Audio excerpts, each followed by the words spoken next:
Video लेके हाजिर हुए हैं जिसमें प्राइवेट आज़मीन हज के लिए एक नोटिस है जो उनके लिए 17 लास्ट अपडेट है कि अभी तक 44,000 आज़मीन हज की बुकिंग हुई है और ये टोटल 60,000 आज़मीन हज के लिए मुख्तस है प्राइवेट हज स्कीम।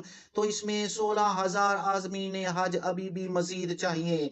नाजरीन, इस वीडियो की मुकम्मल तफसील जानने के लिए हमारे साथ एंड तक बने रहें ताकि आप इस प्राइवेट हज स्कीम की मुकम्मल मालूमात जान सकें।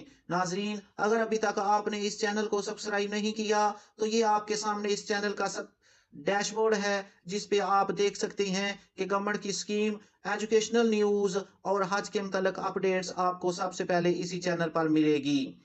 नाजरीन, अगर आप अपडेट रहना चाहते हैं इन तमाम न्यूज़ से तो इस चैनल को सब्सक्राइब कर लें ताकि आप लेटेस्ट स्कीम की अपडेट जानते रहें और हज की लेटेस्ट अपडेट आप तक पहुंचती रहे।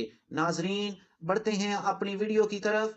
नाजरीन, ये स्कीम जो प्राइवेट हाजमीन हज के लिए थी उनके लिए नोटिस है जो मतवज्जो हों। प्राइवेट हज स्कीम के तहत बुकिंग में 5 दिन बाकी रह गए हैं। प्राइवेट हज की बुकिंग 17 अक्टूबर रात 12 बजे तक बंद कर दी जाएगी।